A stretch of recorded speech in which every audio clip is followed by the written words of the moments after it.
Welcome everyone to yet another Taste the Local Difference of local food marketing webinar. Exciting. It's November, so this is our 11th this year. We just have one more. Can you believe it? Today, we're going to be talking about how to build an effective brand for your food business or farm.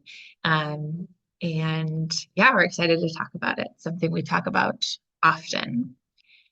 If you're not familiar with us, we are a marketing agency that specializes in digital marketing for farms and food businesses. So this is what we do every day. It's our niche. If you talk to anybody on our team, most of us got our start in a farm or retail or food business, which I think makes us in a really unique position to speak to the folks we get to work with. We love to do that. And telling people's stories is one of our favorite things to do, which we do through talking about brand and identifying brand as well. My name is Emily Rao. I am the media and brand manager for Taste of the Local Difference. I got my start at Michigan State University, really diving into the sustainable agriculture and food systems world. And from there, worked on a farm, the student organic farm, and then led me to a farm in Texas where I worked. And I did a lot of farm to school programming there, as well as in Virginia. Um, and that sort of informed my passion and excitement for local food. And been doing direct marketing work with Taste the Local Difference since 2021. And I'll let Erika introduce herself. Hello, everybody. I am Erika Tebbens. I'm the Director of Impact. I have 20 years experience running different businesses of all kinds and sizes. I'm an expert in sales and marketing for micro enterprises, and I've worked with hundreds of entrepreneurs on sustainable growth strategies over the years. I'm also a former farmer and beekeeper. I used to have a little micro farm and apiary in upstate New York before I moved to Michigan. I'm also a food access advocate and a local food enthusiast. And I'm really excited to be talking about branding because I know it's something that can be a little bit mysterious for entrepreneurs, but it is something that is really, really, really important. And first up, why branding matters. So a lot of times people think of a brand and they think of a logo, right? So you think of something like the Nike swoosh or something like that. And especially when you are a really small business, it can be easy to think, why does it matter if you have one or not? Or, can you just have a little doodle and that be good enough? But really, your brand is more than a logo. It's the soul of your business. It shapes the perception of your business and it builds trust. And trust is something that is essential before somebody makes a purchase with you or not. And the benefits of a really strong brand are, as I already said, it's going to build trust and it's going to build credibility. It's going to differentiate you in the marketplace and it's going to help increase customer loyalty and repeat business as well. So I'm going to give a few examples here with Mother Farmer, who has been a client of ours. So we did their branding for them, their website, that really fun illustration in the upper right corner there that is illustration we did for their merchandise. And you can tell right away that, their brand evokes an attitude of like fun and vibrancy, right? And they're really like funky, energetic, right? It like connotes all of these different words and feelings and emotions that you may or may not resonate with, but to their ideal clients, it would resonate with them. And it's, as you can see, both from the logo and their website, it's very cohesive, right? So obviously that slogan is going to differentiate them in the marketplace. The bright colors are going to differentiate them in the marketplace, but it's also very cohesive. still looks professional, even though it's really fun and funky. And humans are visual buyers on a very subconscious level. So when we see that nice, like, visual identity that is similar across all marketing places that you and your business show up, it says, even on a subconscious level, like, oh, they are a legit business. And that builds trust needed, again, before somebody's going to buy. So then it's important to think about defining your brand's core. So as you get started, before thinking about anything, logo, colors, fonts, anything, it's actually important to take a step back and start with your brand's core first. So those are things like your mission and your values. So what do you do? And, where do you want to go with your business, right? So why do you exist? What do you want your business to do in the world for you, for your customers, for your community, etc.? What are the values that your business holds? What do you hold? Usually, when we're talking about really small businesses, your values and your business's values are going to overlap quite a bit. And this is not a bad thing.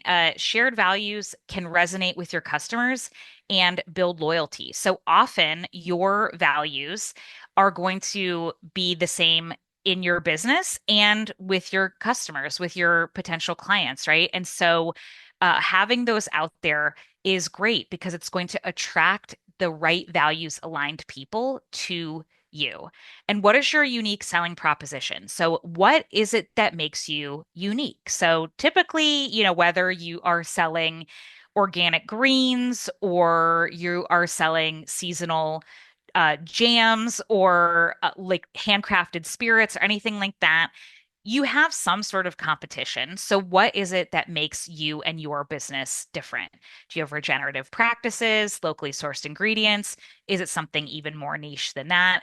And the example we have here is one of our partners in Detroit called Folk. So this is a physical, in-person space that people can go to that has a cafe, they have community events, and they have retail.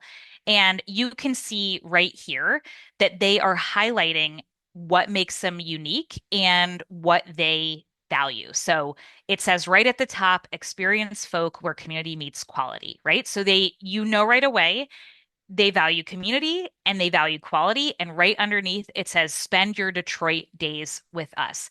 So it's also telling you something that is even more niche about them, right? That they are in Detroit. So you get a lot of information really quickly just from looking at the above the fold section of their website. You can tell a lot about their brand's core. And then you get to go to brand identity. So this is where all of those visuals happen.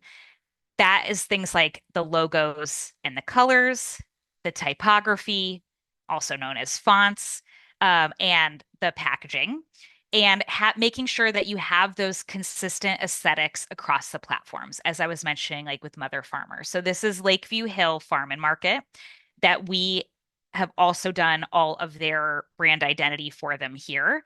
As you can see, on their packaging of their baby kale there in the upper right, that is part of their visual identity in action of what you can see along the bottom. And even though along the bottom, all of those are different colors, they all fit into sort of like a similar color palette, right? So they're all sort of like a muted tone.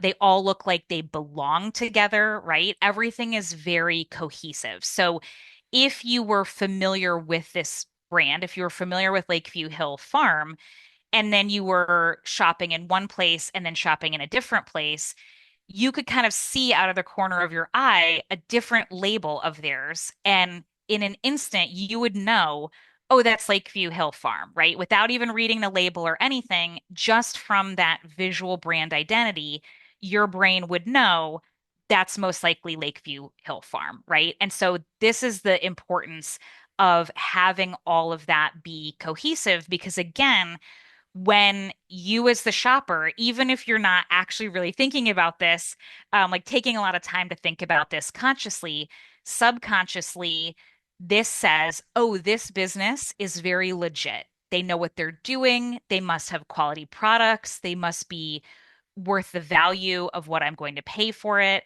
And so, therefore, I trust them and I want to make a purchase with this brand and I would like to keep purchasing with this brand. And then one of the final things to think about is when thinking about your brand identity is the voice and the tone. So your voice and tone is what is going to resonate with your target audience. And this is why, you might have some brands that you love the way they talk in their marketing. And you might know somebody else in your life that is so turned off by the way that same brand talks in their marketing. And that's okay. It just means you are the target market and that other person isn't. And so you get to decide. It is your business. How do you want the voice and tone of your brand to be? Do you want it casual, approachable, expert driven, ultra, professional sounding? However you want it to be, that is how you get to have it because it is your business. But it's also important to keep your ideal customer in mind. So we have a few examples at the bottom. So for instance, our gourmet garlic is bonkers good. You're going to love it. Trust us, right? So that's very casual. Don't settle for anything but the best. Our heirloom garlic bulbs are uncontested. So it's saying right there, that is a very confident tone of voice. Our heirloom garlic bulbs are uncontested. They're basically saying, like, we're the best of the best. And the last one, come to our farm store and get a taste of our excellent farm fresh garlic. It's very welcoming. Like, hey, come on over and see us. Come check us out. We have farm fresh garlic, right? So they're not wildly different, but it's enough to see that there are different ways that you can approach how you want to talk. And this is great. Again, one of the benefits of being a really, a small business, an entrepreneur, a micro enterprise is that if you have something about you that is very memorable, like if you have a funny saying that you always say or really pronounced like accent or something, you can weave that into your brand voice and tone and give your customers a really memorable experience. And I guess before I really move into these slides too, I think especially for farms, this like brand identity with like packaging or a logo or the voice, etc., is super important just because I know I've been to markets where there's a lot of farmers selling really similar products. Obviously, like it's a seasonal thing, like we're selling seasonal produce. I think when I go to market, either I'm going to already know that farmers, so maybe I go there. But if I don't, if I'm in a new market, I might be drawn first to the market with a cool brand or like a cool banner or something. And I'm like, they look awesome. So I'm going to go check them out. So I do feel like having a distinguishing factor other than just like we have awesome products, like you should like come and shop, you have to try it, is the initial pull in as well. And then from there on, those are your people. They're going to come back to you. So more about crafting your brand, um, sharing the why behind your business, and that fits into it as well because it's not just like we're a farm, we're a restaurant. Like everyone starts their business because they have a story, even if it's um, that the farm has been in your family for generations. That's the why, like to like continue a family legacy or something you're really passionate about. But um, evoking that emotional response in people is really important. People are drawn to people and people are drawn to stories. And if you can communicate that somehow through your website, social, or in person, or even in your logo, um, that's something that will build that trust and loyalty.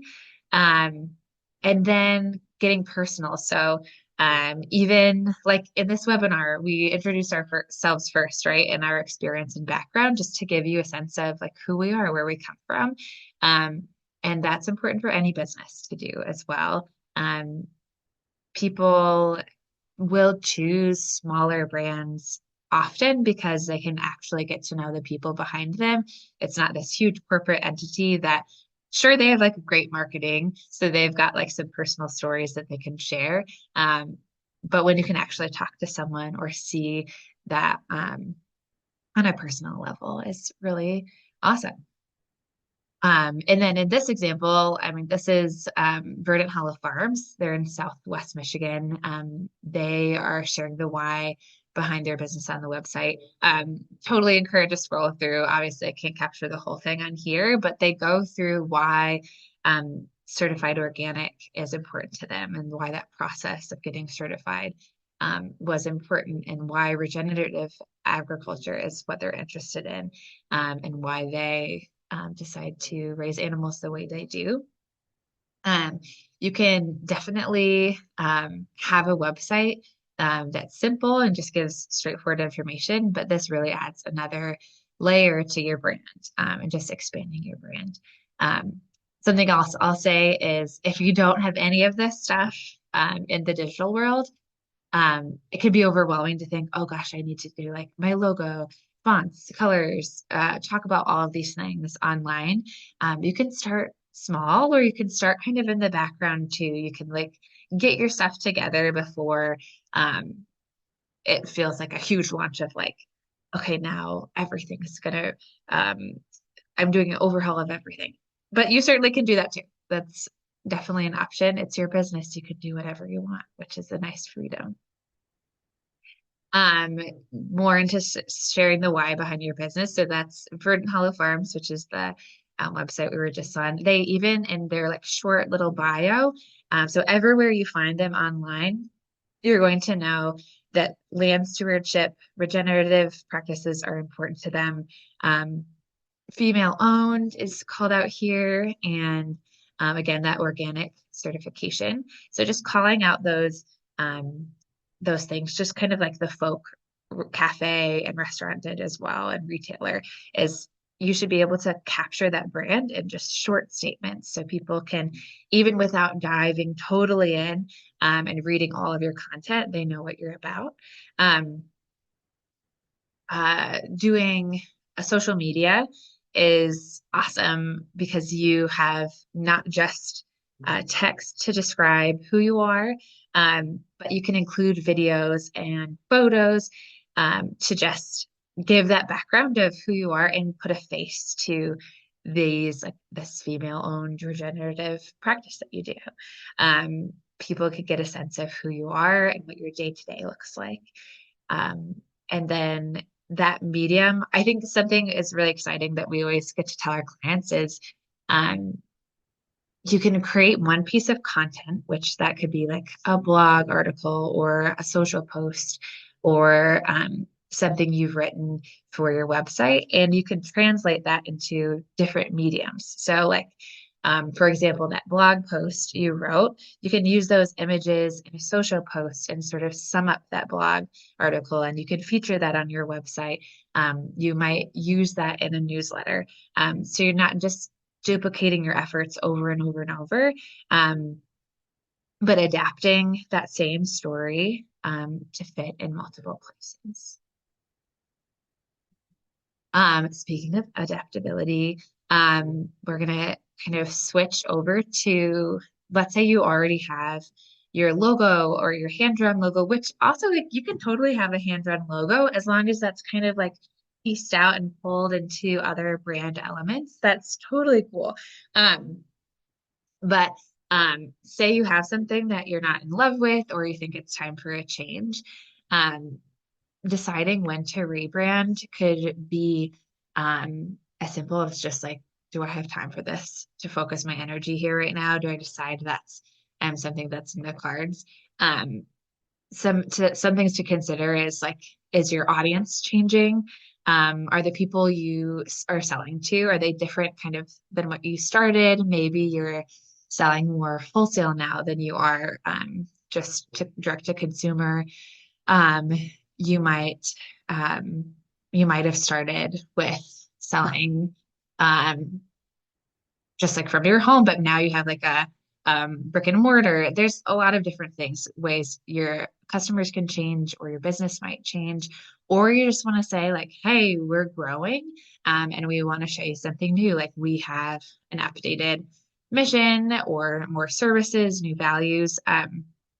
We don't have this example here, but someone we worked with last year is another business out of Detroit that had their own like restaurant pop-ups, restaurant, like a couple different things with all different branding.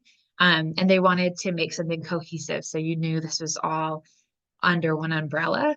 And so they decided to rebrand to represent that to everyone and not be confused of like, what are we working with? So I think especially too, like when your business expands and maybe you're offering new things, that could be really important.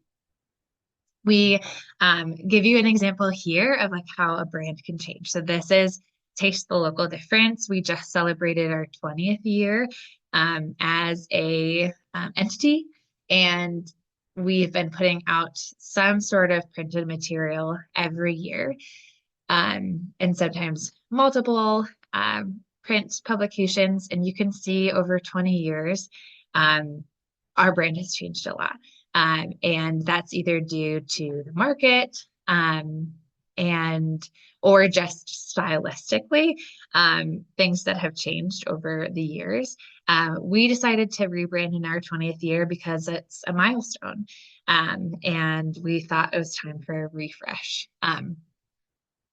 And as you can see here, like uh, there's like similar threads throughout. So we've got like this orange and that turns into a green that turns into something I'll show you in the next slide. But things to keep in mind is really just like your mission and values, you always want to take into consideration when you're making any decision about your business.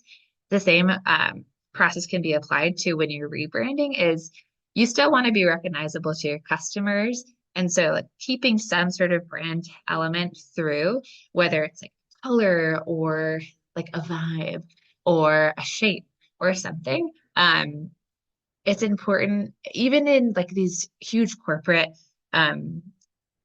these like companies will rebrand and you still know it's them, but there's a different element to it. That's something you can do on a much smaller scale as well. um, this is reflecting I think about the past 10 years of the Taste the Local Difference logo. There's a couple things. Obviously this is like distressed. We cleaned it up um, a few years ago, maybe 5 years ago or so. And Michigan was a really prevalent part of our mission, and the farms and food businesses we worked with were solely in Michigan, but we're not just a Michigan company anymore. We work with farms and food businesses across the nation. So that's not an important element of our logo anymore. So that was also part of the rebrand. We wanted to go with something a little more timeless and clean, something that we could translate to apparel or documents where this logo's like there's a lot going on. And it's not something that's easily contrasted, like it could be in different colors or like an all white version, because there's so much going on here. And we just wanted this sort of font is called avocado, which kind of feels fitting for a local food marketing agency. But not just that, it's just sort of a softer feel because we're an approachable brand. We want to be welcoming. And this was kind of the thought between these changes. And although this orange is different than the years past, we're still maintaining an orange because that was kind of like a through line there, and it's involved. Something that's really important too, though, is if you can get a group of people together, those can be customers, your family, friends, share your thought process behind the change and your ideas, because they'll give you honest feedback. And whether you take it or not is your choice. But I think having that small sample size is a really good idea, just because having a little outside perspective is nice. Um, And then, like, as I just shared, the reasons why we updated, um, and the reason for how the look changed. I think that's really important as well, especially in once you've made the change, communicating that with your current customers of like, hey, we're still the same people, or like, we're the people you know, and these are the changes that we've made. Um, all great pieces of that. We have amazing free resources on our website. Um, this is one of those, is how to write your story. So if you're struggling to understand, like, I think sometimes, unless we're really sitting down and reflecting or prompted with questions, or have been doing something for a long time, it's hard to remember, like, why did I start this business? Or what is unique about mine? This is a resource that we created just to sort of facilitate that thought process. So you can find that on our website, localfoodmarketing.com. And we also have blog posts and a newsletter where we share weekly marketing tips. We have one more webinar coming up, and all of our past webinars you can find on our YouTube channel. Before I close out, I just want to make sure, Erika, if there's anything you wanted to add about branding before we head out. Yeah, no, everything you covered was great. And yeah, I think that, uh it can be really overwhelming. I know my brother has been a professional brand designer for like he went to college for it. Basically, his whole adult life he's been doing it, and it's definitely a skill, like a skilled profession. And so if people are feeling overwhelmed, I definitely say like when I've taught marketing workshops on brand storytelling. People love that free downloadable workbook. They get so much value from it. It's so clarifying. So definitely go through that, but don't hesitate to reach out to us because we can answer additional questions and we can talk more about ways that we can help you with it because it can definitely feel overwhelming and it doesn't have to be though. We can definitely help you with it and make it something that you're really, really excited about taking next steps on. 100%. Well, thank you, everyone. Pleasure to be with you, and have a wonderful rest of your day.